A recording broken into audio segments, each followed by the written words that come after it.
न करे भजन दोष देवे साई को, कहे दया बिना न होवे साध संग। ये दया भी विचित्र चीज है। हम दया बोलते तो कभी कभी सुंदर साज जैसे ऐसे, कैसे महाराज, कैसे सुंदर साज, ठीक ठाक है, हाँ बहुत बढ़िया महाराज, बहुत बढ़िया है। तो बात करते कि बढ़िया क्यों हुए, तो बोलते हैं कि कल आप लास्ट ईयर आप आए थे ना इस टाइम में। हाँ हाँ हाँ, हम लास्ट ईयर आए थे। कल कितनी गाड़ी थी मेरी उस समय में? आपकी गाड़ी तो मैंने देखा था, अभी 3 गाड़ी हो गया।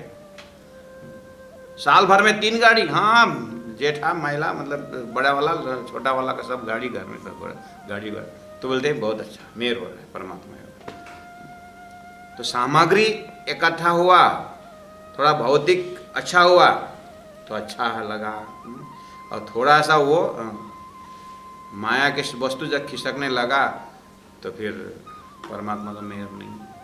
तो परमात्मा के मेहर को पहचानने के लिए दया, यहाँ बोले कहे दया बिना न होवे साधु संग, साधु के संगत बिना दया नहीं होता है। वो बोल रहे हैं दया, तो इसलिए वो दया, दया चीज को समझना चाहिए। नारद जी ने एक बार भगवान विष्णु से कृपा मांगी, कृपा, आप कृपा करिए, आप दया करिए करके। भगवान ने कहा नारद तेरे ऊपर तो मैं हर रोज दया कर, स्पेशल दया क्यों मांग रहा है? बोले कि अब मेरे की शादी करनी है। अच्छा, तो शादी की दया करनी, ठीक है, तो क्या चाहिए तेरे? भगवान बोलो ना, क्यों हिचकिचाते हो? तो मेरा प्यारा भक्त है। भगवान अब वो राजा के पुत्री अब वरमाला लेके तो आएगी। अच्छा, राजा का पुत्र राजकुमारी देखे हो? अरे देवर्षि नारद ने राजकुमारी, ठीक, और क्या? बोले कि जैसे वो वरमाला लेके आएंगे तो वहाँ तो कंपटीशन होगा, हाँ, सभी देश के राजकुमार आने वाले हैं, तो अब सब राजकुमार राजकुमार रहेंगे, अब मेरे सन्यासी तो कौन देखेगा? इसलिए तो क्या बोलो ना फटाफट, टाइम नहीं है। भगवान आपका ही स्वरूप दे दो, चतुर्भुजी सुंदर। अच्छा, तो चतुर्भुजी जब मैं वहां बैठूं तो कौन राजकुमार उसके सामने में फीका, तो फीका पड़ जाएंगे, तो ऐसा स्वरूप दे दो। अच्छा ठीक, तथास्तु। नारद घुस गए, सब वरमाला लेके आते हैं उधर से, हैं, देखे भी न चले जाते, देखते तक भी नहीं है राजकुमारी। जब गए सब गए, ये तो पहने पहना, ये तो पहने, कोई नहीं पहना। बहुत नाराज हो गया, आया भगवान के पास, भगवान आपने कैसा स्वरूप दिया, कुछ कोई पहना ही नहीं, मैं तो अच्छा ही दिया था, आईना में देख। नारद जी ने आईना में बंदर का रूप दिया, और वो सब भगवान के साथ क्या रूप दिया है भगवान? तो बाद में पर्दा हट गई। ओहो, उस समय उसको पता चला कि बंदर का रूप था। अच्छा हुआ बंदर, भगवान उस समय बोलते हैं तूने तो दया करने को बोला है ना, मैंने महादया कर दिया। तो राइट टाइम राइट प्लेस में गुस्सा आएगा, भगवान से नाराज हो जाएंगे, लेकिन हम तो हाथ हुकुम की हक के हाथ हुकुम, परमात्मा के हुकुम का जो डोरी है, वो तन की जाने मन की जाने, जाने दिल की चोरी, वो सब जानता है। तो इनकी दया हमारे लायक का क्या है? उनकी दया वो देख के ही दया करेंगे, कितना हमें जरूरत है उतना ही देंगे। इस अर्थ में जैसे हम महाकारण में परमात्मा के उस तरफ से देखेंगे, परमात्मा के विजन से हम देखेंगे, उनके आईना से हम देखेंगे, तो कुछ धैर्यता अपने आप शरीर में, अपने अंतस्करण में आ जाता है। कहे दया बिना न होवे साधु संग, तो अनेक बहाना बनाता है भजन भक्ति के लिए जीव। कहते हैं 4 नंबर चौपाई में, बांधत बंदा आप वहां पे। अब ये भी आत्मसात करने की चौपाई सुंदर साची। और घर में माता लोग तो हमें बोलते थे कि और भोजन और करके दूध आधा गिलास दिया था, और दूध और दूध और चाहिए, लास्ट में अपने हाथ से वो आधा गिलास भी गया। जमीन में गिलास में धक्का, हाथ हिला हिला के मारा, नहीं और बोला था, वो आधा गिलास भी गया। तो माँ बोलती थी कि नरुष मंगले आपने रंगले।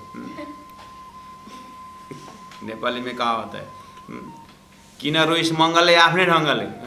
अब हमको रोना ही है, अपने हाथ से तो अपने अक्ल से दुख लिया, मैं बोला था क्या गिरा ना कर। ऐसे ही हम बंधन, जीव बंधन स्वयं खुद खड़ा करते हैं। मकड़ी का जाल तो फेमस है, गुरु मंगलदास जी बार बार इसको दृष्टांत देते। तो ये मकड़ी ने जो जाल जो बनाता है ना, अच्छा आपने कभी सुना है इंडियन मकड़ी ने, स्पाइडर, इंडियन मकड़ी ने चाइना से उसका वो तार लेके आया, ऐसा कुछ सुना है कभी? वो धागा है, वो अमेरिका से एक्सपोर्ट इंपोर्ट ऑफिस में निकाला, ऐसा सुना है कभी? ये अपनी कहानी है। हमने जो भी बंधन बनाया ना संसार में, वो अपने ही बंधन है, अपने बनाया। तो फिर आप प्रश्न पूछोगे, सब अपने से बंध थे, हुक्म की बात क्यों करते? सब हुक्म ने किया। अच्छा इतने जल्दी हुक्म में लगा दिया? हुक्म में कब लगाना? अभी देखना है यहाँ पर। परमात्मा हुक्म ने तो ज्ञान भी दिया है, तो क्यों नहीं सुने थे? एक वेदांत स्टूडेंट तैयार हो गया एकदम, अब वेदांत तब पूरा करने वाले, अब गए जंगल में लकड़ी ढूंढने के लिए। 7-8 साल वेदांत अध्ययन किए। वेदांत में आम ब्रह्मास्मि तत्त्वमसि, मैं भी ब्रह्म तू भी ब्रह्म। आहा, गए बाहर लकड़ी, उधर से एक हाथी आ रहा है, हाथी के ऊपर माउते बैठा हुआ है और चिल्ला रहा है, ए रास्ता छोड़ बच्चे हो, ये हाथी जो है पागल हो रखा है, ये आउट ऑफ कंट्रोल हो रहा है, तो आप लोग वहाँ से हट जाओ, रास्ता में मत बैठो। चिल्ला रहा है ऊपर से। अब ये बेचारा देखा हाथी, गुरु का ज्ञान एकदम तटस्थ है, अहम ब्रह्मास्मि तत्त्वमसि, सर्वम खलिदम ब्रह्म, सभी ब्रह्म ही ब्रह्म है। बड़ी चिल्ला रहा है, आ गया हाथी, सूंड में ऐसा पकड़ लिया और नीचे जंगल में पहुंचा दिया, वहाँ बेहोश बेचारा। सब साथी लोग कहाँ लकड़ी, सब दौड़ के आश्रम गए, गुरुजी गुरुजी गुरुजी, फलना विद्यार्थी को हाथी ने फेंक दिया। बेचारा गुरुजी दौड़ के, तब तक मैं थोड़ा सा वो होश में आ गया। तो बेटा क्या हुआ? कुछ नहीं, आपका वेदांत का असर है। शिष्य बोलता है आपका वेदांत का असर है। तो क्या हुआ? अहम ब्रह्मास्मि तत्त्वमसि, सद्वम खलम ब्रह्मा, हाथी ने ये कर दिया। अच्छा, तो हाथी में ब्रह्म देखा तूने, तो यह हालत हुआ। हाथी में ब्रह्म, तो हाथी में ब्रह्म देखा तो ऊपर माउते में नहीं देखा ब्रह्म। माउते ब्रह्म ने तेरे को बोला था कि हाथी पागल है, दूर हो जाओ, तो वो तो सुना ही नहीं दिया।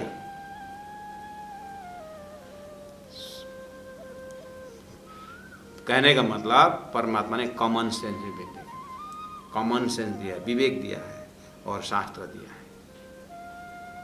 तो यहाँ परमात्मा ने हुक्म करके ऐसा नहीं, हुक्म ने क्या क्या दिया है? हुक्म ने ज्ञान भी तो दिया है, उसको तो सत्संग करते हैं और अपना ही माया का बल पर, माया में बुद्धि से, इसलिए धनी ने कहा बात तो बंधा आप वहां पे न समझे माया को मर्म।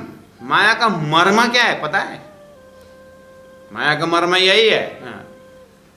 माया का मर्म पहले दिखावे बंदगी, पहले एकदम प्यार प्रेम दिखाने का और बाद में पटकने, उसका माया का। जब किरंतन में आएगा देह और जीव का संवाद आ जाएगा, वहाँ पर सद्गुरु का ज्ञान जो है जीव को किस तरह से उपदेश देता है। तो माया का मर्म मतलब टू द पॉइंट हम समझे, माया या माँ वही माया का मर्म, या जो माँ नहीं। उसके लिए क्या क्या उदाहरण दिया है? मृगल जल दिया, ये है जो। अच्छा, ये सब शास्त्र बात छोड़ते सुंदर, आपको एकदम प्रैक्टिकल में आ जाए। माया क्या है? जो हम बाल्यावस्था में वो छोटा सा जूता था, वो जूता के लिए हम कितने परेशान होते थे, और थोड़ा सा बॉल गोली वो खेलते खेलते खेलते जंगल चला गया, कहीं खो गया, तो अपने को कितना तद्रुप होकर के हम रोते थे, और उन चीज़ों से हमारा कितना अपनापन था। तो अभी वो छोटा खिलौने से हम कितना अपनापन था। अभी वो खिलौने आपको घर में दिखेगा तो माँ बोलते ही थे, ओए ये खिलौने तुम्हारा है।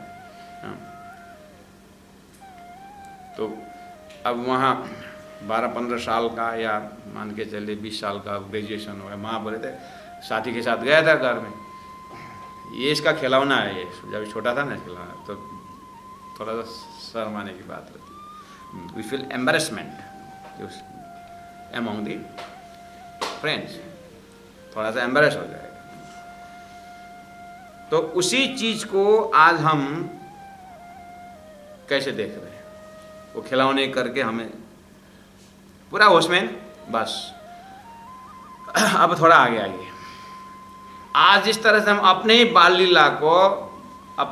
लीला को जो बुद्धि को देखते हुए अपने को हंसी आती है, तो थोड़ा सा आगे जाइए ना। अब 20 साल में 5 साल के आप अपने ऊपर हंसी करते हैं, तो जब हम 60 साल के पहुंचेंगे ना, आज 20 साल का प्रोग्राम वैसे हंसी आएगी, और जब हम 80 साल के हो जाएंगे, हमारा 35-40 साल का अपना हाउस प्रोजेक्ट, उसे हंसी आएगी। ये संसार हंसी का ही, अपने ऊपर हंसी आएगी। ये तो आज हम ही स्वयं अनुभव कर रहे हैं। तो महापुरुष प्राणनाथ यानी राज्य का नजर से अगर देखेंगे तो माया का मर्म क्या है, माया का स्वभाव क्या है। अपनों कियो न देखे अंधे, पीछे रोवे दोष दे दे कर्म। अपनों कियो न देखे अंधे, अपना कर्म स्वयं भोगना ही पड़ेगा, कोई नहीं भोगे दूसरा। नारद जी की इतनी सी ज्ञान से रत्नाकर वाल्मीकि बन गए, हम परमधाम के सुहागिन राज्य के अंगना नहीं बन सकते। वाल्मीकि ने जो वाल्मीकि बना रत्नाकर डाकू, वो उसमें क्या गया, नारद जी ने इतने बोला, तू काट मुझे, मेरा संपत्ति ले जा, लेकिन 1 सेकंड में एक बात बोलता, उसको तू मान ले। क्या बता, तो ये जो कर्म जो कर रहा है ना, इसका फल तू भोगेगा। मैं क्यों भोगूं? मैंने अपने लिए थोड़ी नहीं किया हूं, मैंने, मेरे माँ बाप है, मेरे पत्नी है, मेरे लड़के बच्चे। तो जाके पूछ, वो भोगेंगे कि नहीं भोगेंगे इसका फल, जाके पूछाएगा भी। अच्छा बहुत चालाक है साधु, मैं जाऊँ और तू भाग जाएगा। मैं भागने के लिए नहीं बोला, तुम मुझे बांध के रख। हाँ ये बात ठीक है, बांध के रखा है और गया, तो बांध के रखा और गया पूछने का। पत्नी को पूछा पहले, मैं जिस तरह से कर्म जैसे भी ला के कमा रहा हूँ, जो मैं तो पाप कर्म कर रहा हूँ, लूट रहा हूँ, मार रहा हूँ और तुमको खिला रहा हूँ, तो ये कर्म का फल तू भोगेगी, आधा आधा होगा। मैं क्यों भोगूं तुम्हारा कर्म, मैं तो, मेरा बाप ने तुमको सौंप दिया और तुम जैसे ही पालो। मैं मेरा कर्म कर रहा हूँ घर में, तुम जैसे लाओगे मैं तो पका के खिला के देना, मैं नहीं भोगता तेरा कर्म। अच्छा, माँ बाप के पास है, आप कर्म जानते हैं, आप भोगोगे। माँ बाप ने बोला, बेटा हमने तो तुमको जन्माया, पाला पोसा, तुम्हारा सक्षम बनाया, अब मेरा कोई फर्ज नहीं, अब तुम जैसा करोगे तुम भोगोगे। अच्छा, बेटा के पास है, बेटा मैं जो कर्म भोग करके तुमको खिला रहा हूँ ना, जो कर्म करके उसका फल भोगोगे। पिता हम क्यों भोगे, हमने थोड़ी संसार में आया अकेले, आपने भेजा, आपने ले आया संसार में, हम क्यों भोगे। तब उसकी बुद्धि आई, गया और नारद जी के शरण में पड़ गया। आप तो मेरे गुरु बन गए, इतनी सी है तुम अपना कर्म। तो इस चीज को हम आत्मसात करेंगे तो प्यारे सुंदर साथ जी, हमारे मन चित्त बुद्धि कोई इंद्रिय से गलत काम नहीं होगा। हम कर्म के ऊपर ध्यान ही नहीं देते कि इसका भोगना पड़ेगा, क्योंकि संसार की ऐसी मस्ती रहती है। और कर्म हमारे से बिगड़ गया होता है उसको, क्योंकि कर्म और धर्म जो है, मुक्ति जो है कर्म के एकदम पास में, इसी को तो तद्रूप है। ये तो एकदम मेजरिंग रॉड है। हमारे अंदर धर्म कितना है, हमारे अंदर भाव क्या है, ये कर्म में, ये तो कर्म तो आईना है, भोगना ही पड़ेगा इसको, इस चीज को नकार नहीं सकते हैं। गीता हो चाहे कोई भी संत महापुरुष की बात, इसलिए इसमें न करे भजन दोष देवे साईं को, बंद पर बंद दिए विद विद के। तो ये सारा जो है माया का मर्म, एक एक चौपाई का जो है, अपन क्यों न देखे अंधे। अपना जो कर्म है वो तो देखता नहीं है, ज्ञान से अज्ञान पूरा भरा हुआ है, तो वो तो भोगना पड़ेगा। और पीछे रोवे दे दोष देते कर्म। लगता है कि ये मैं नहीं भोग रहा हूं। आंख ने देखा, उदाहरण देता हूं मैं, आंख ने देखा, आंख तो गया नहीं, गया तो पैर, और पैर ने जा करके तोड़ा नहीं उस फल को, हाथ ने तोड़ा, और तोड़ा हाथ ने और रखा नहीं,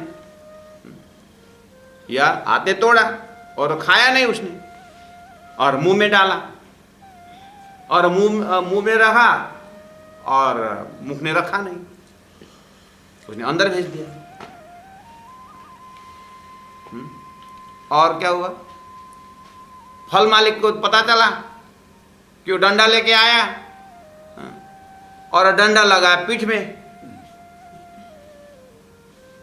और पीठ ने डंडा खाया। बेचारा पीठ का क्या दोष, न वो गया, न कुछ किया, न कुछ, न खाया बेचारा। स्वाद तो जीवा को गया अंदर, बेचारा पीठ को मिला डंडा, और जैसे पीठ में डंडा मिला तो आंख से आंसू आया। देखा किसने था? पहले देखा किसने था? आंख ने ना, ये घूम घाम के वहीं। जब एक वंश में एक भक्त पैदा होता है तो 21 पीढ़ियां तारता है करके बोल रहे हैं। तो एक कुकर्मी जब वंश में आएगा तो वो 21 कुल को नहीं फंसाएगा, 84 में नहीं भेजेगा। इधर तो लॉजिक है, उधर तो लॉजिक नहीं लगेगा। तो हम अपने परिवार में, हम अपने वंशज में कैसा रूप लेकर के खड़ा हुए हैं, कितनी सारी जिम्मेदारी है। व्यवहार को तो है ही, आत्मा कल्याण का भी इसी जगह में। तो कितना होशियारी से संसार में जीना पड़ेगा। इसलिए यहाँ बेहोश होने की जगह नहीं है, ऑलवेज अलर्ट। और मैं कर्म को इतना, कर्म में स्वार्थ, कर्म सबका सॉल्यूशन एक ही है। जिस दिन हम अपने गुण अंग इंद्रियों को ही परमात्मा का प्रसाद समझते हैं और सामने वालों को परमात्मा का स्वरूप मानते हैं, तो ये परमात्मा विजन से ही कर्म सफल होता है। इसके लिए सत्संग की जरूरत है, ज्ञान की जरूरत है, और संस्कार की भी जरूरत है। वो धीरे धीरे नहीं होगी ऐसी बात नहीं, जरूर होगा, लेकिन थोड़ा होश में आना तो पड़ेगा।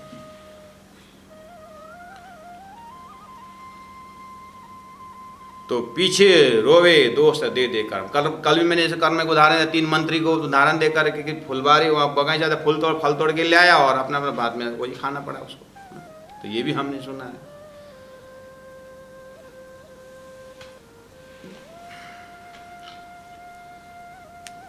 वो हाकिम था, स्टाफ के ऊपर थप्पड़ मारा। ऑफिस में हाकिम था, अपने स्टाफ को थप्पड़ मारा बेचारा। अब स्टाफ गुस्सा में, तो गुस्सा तो हुआ नहीं, हाकिम को थप्पड़ मारने को होता नहीं। बेचारा बहुत गुस्सा में घर में आया। घर में आकर के कुछ में आया तो अब गुस्सा तो उतारना ही कहीं ना कहीं। अब छोटा भाई को थप्पड़ मारा, और छोटा भाई बेचारा बड़े भाई को हाथ नहीं लगा सकता। वो घर में पाला हुआ कुत्ता था, कुत्ता को लात लगाया।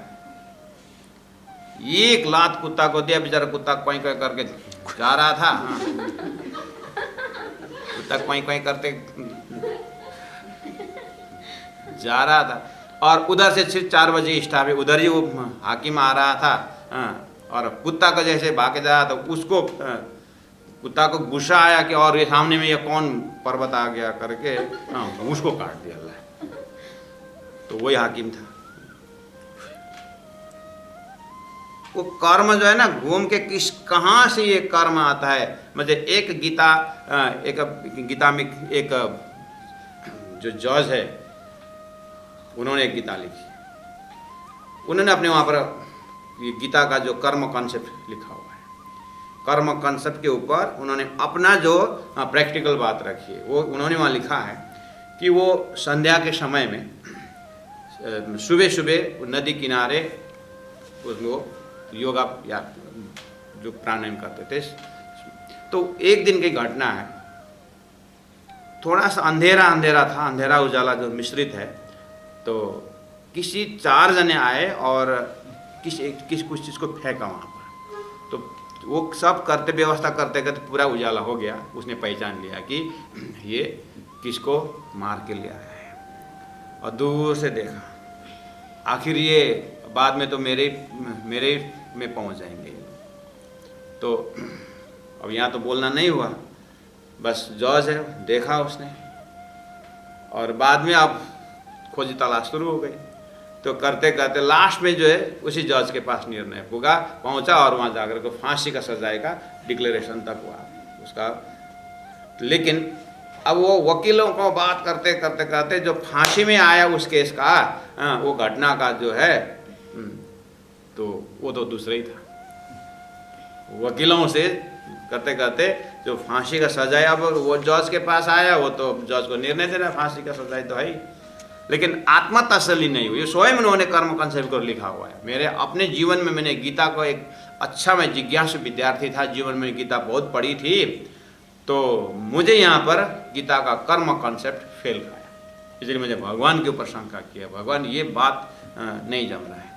मुझे एकदम आंखों देखी हाल है, मुझे पता है वो व्यक्ति दूसरा ही है, आज दूसरे को फांसी की सजा हो रहा है, मैं निर्णय देना पड़ रहा है, तो इसमें ये ठीक नहीं रहा। बहुत चिंतित हुआ। अब दूसरे दिन उसका डिक्लेरेशन है, रात को ऐसी अंदर से आवाज आई, तो एक बार उसे बोला के पूछ वही है कि नहीं, ऐसा अंदर से आवाज आया।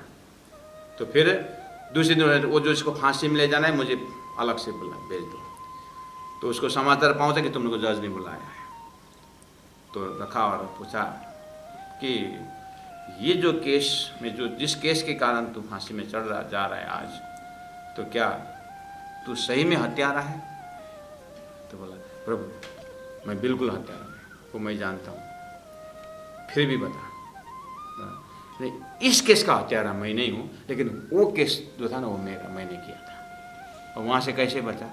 वहाँ से वकीलों के वैसा करते वहाँ बच गया। अच्छा वो उसका जो हत्यारा है तो उसका हूँ मैं, और इसका नहीं। अच्छा उसका सजा है जा वो। उन्हें स्वयं अपने निर्णय किया हुआ, उन्हें एकदम ब्रैकेट में लिखे हुए, मैंने पढ़ा इस चीज़ को, तब जाकर के वो फिर गीता के और अनन्य भक्त बन गए। ये चीज़ सही है कि कर्म कहीं ना कहीं का ये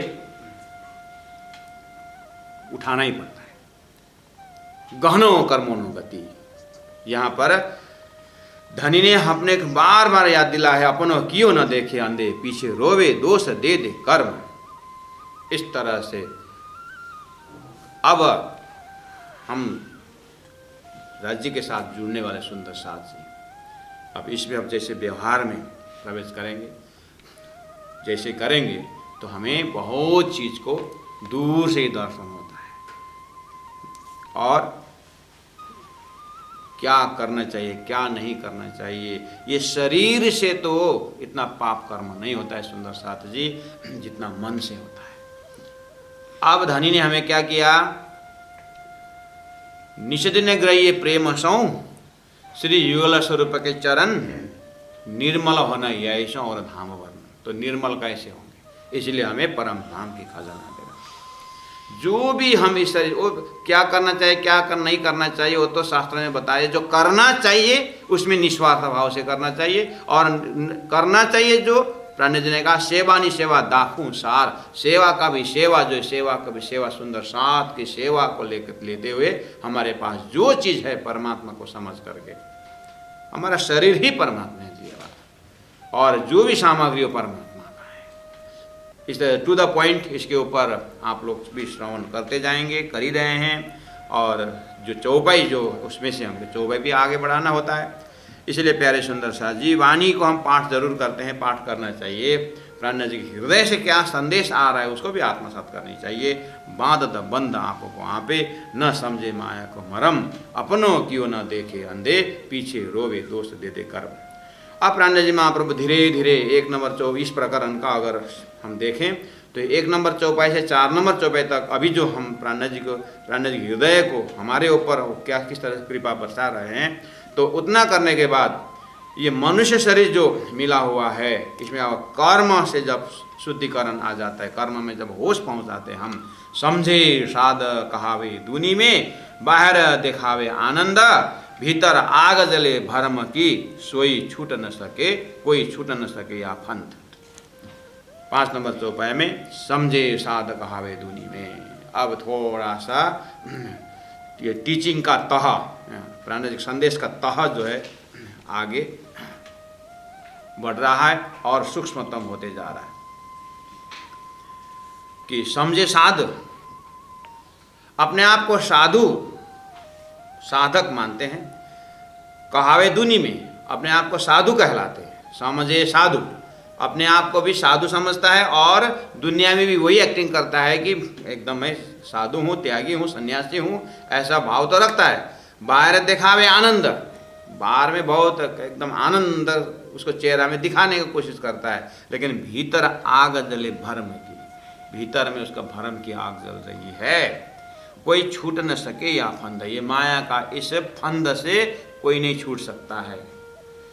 अच्छा, ये भीतर आग जले भरम की कैसे दिख सकते हैं? कोई भी हम ही जैसे अपने आप को देखे, भीतर मेरे पास भरम है, ये कैसे पता चलेगा? मैं भरम में हूं, कैसे पता चलेगा? भीतर आग जले भरम की, मैं कौन हूं कौन जानता है? बोलता है कि तुम स्वयं भी नहीं जानते। अब कोई भी इतना तो स्वीकार नहीं करेगा। तो आपको छोटा सा दृष्टांत देते हैं, उस दृष्टि से देखना है इस चौपाई को। भीतर भरम जले, भीतर आग जले भरम की जो है ना, तो अभी पता नहीं चलेगा, वो राइट टाइम में पता नहीं चलेगा, वो बाद में पता चलेगा। इसीलिए तो सुंदर साधु जी सदगुरु के प्रकाश में क्यों बैठने का, सदगुरु के ज्ञान को प्रकाश को क्यों इतना जोर दिया जा रहा है? अपने प्रकाश से होना हो तो कब को क्या क्या होता है? सदगुरु का प्रकाश बोल रहा है ये। भीतर आग जले भरम की जो शब्द है ना, सदगुरु देखते हैं इस चीज को, हम नहीं देखते हैं। इसलिए अब इतना बोलने के बाद प्रभु आप इस तरह से क्यों बोल रहे हैं करके शरण में जाना पड़ेगा, उनके पास जाना पड़ेगा, तब वो बता देंगे भरम क्या है, कैसे भरम में पास। बस इसके इतने ही उपाय है। आवाज आई कान में कि तुम भरम में हो, तो फिर लॉजिक क्या है? इस तरह से कोई छूट न सके फंद, ये कहाँ खड़े होकर के प्राणनाथ जी बोल रहे हैं। तो मैं एक उदाहरण देता ना आपको, बच्चा के जो घड़ी का विषय में, छोटा भाई को घड़ी पहनने की इच्छा है तो बड़े भाई ने क्या किया, हाथ में घड़ी बना दिया और वो गया खुश होकर के। तो वो खुशी है वो, लेकिन उसका बड़े भाई जानता है कि ये भरम में खुशी है। पता चला कि नहीं चला? वो तो हमारे जीवन में पता ही चल रहा है। अपने बुद्धि अनुसार का हमारा बने वाला, खिलौने वाले में खुश है, माता बच्चा को क्या क्या खिलौने है, खुश हो गया बच्चा, और कितनी देर खुश होएगा वो माँ को पता है। अभी तक जो खुशी है उसको, आनंद जो आ रहा है उसको, ये भरम में आनंदित है तो हम जानते हैं। बस इसी तरह से इस तरह सदगुरु महाराज का, सदगुरु का ज्ञान बोल रहा है, परमात्मा का ज्ञान बोल रहा है, परमात्मा की दृष्टि बोल रहा है कि ये संसार में जीव झूठे में अंदर में इसका आग है, भरम की आग है। तो प्राणनाथ जी आगे बताएंगे इसी प्रकरण के अंदर में कि तब पता चले। अभी इतना ही आत्मसात करें कि भीतर आग जले भरम की, भीतर अंदर के हमारे अंदर भीतर में जो कन्फ्यूजन है, जो भी है, हमको पता नहीं चलेगा। मैंने उदाहरण दिया कि अभी हमें को पता चला कि जब हम बच्चे में खिलौने में खुश थे, आनंदित हमें अनुभव है, लेकिन वो आनंद हमारा भ्रम का था, वो आर्टिफिशियल था, वो वास्तविक नहीं। अभी पता चला कि नहीं चला? बस इसी को आप इतना ऊपर उठाइए, जब तक अंदर में परमात्मा प्राप्ति का आनंद जब तक नहीं अनुभव होगा, संसार का कोई भी चीज भ्रम का ही है। इसलिए अशांति है, इसलिए अशांति बढ़ता जा रहा है। सब कुछ है फिर भी अशांति क्यों हो रहा है? क्योंकि ये जो है मृग जल से जो त्रिखा भाजे तो गुरु बिन जीव पार, ये सब मृग जल के अंदर, इसीलिए भरम की आग जले, ये प्राणनाथ जी बोल सकते हैं। अब इसको, इस भ्रम से कैसे मुक्त हो? कोई छूट न सके या फंद, कब तक? जब तक सदगुरु नहीं मिलेंगे, जब तक सदगुरु जैसे शब्द है उसका अर्थ का, उसका गुण जब तक परमात्मा का साक्षात्कार न करा देंगे, भीतर आग जले भरे, परत नहीं पहचान पिंड की, सुदन अपनो घर मुखते कहे मोए संशय मिटिया, मैं देखे साध केते यहाँ पर। मैंने तो अभी खिलौने का ये सिंपल उदाहरण लेकर के अपने जीवन में घटी बात, हाँ अंदर में मेरा तब का एक आनंद तो हम महसूस किया था, लेकिन बाद में स्वयं पता चला वो तो भ्रम का है। घड़ी का उदाहरण दिया कि उसका भी, हाँ आपने ही घड़ी बना के बेचा था छोटे को खुश होकर के गया था, लेकिन आप कितने होश में हैं, ये खुश है लेकिन ये असली खुश नहीं है। बाद में इसको शंका आएगा, शंका होगा, कोई शंका बता देंगे तो फिर वो दुखी होगा। तो हुआ भी, हाँ जब उसको बड़ा घड़ी खोलने की बात आई तो खुला ही नहीं, फिर आके रोया। अभी खुश था, हाँ अभी रो रहा है कि उसकी घड़ी खुलती है, मेरी नहीं खुलती है। अब खुलने घड़ी दे दी आपने प्लास्टिक की, हाँ खुश हो गया, ये भी भरम है।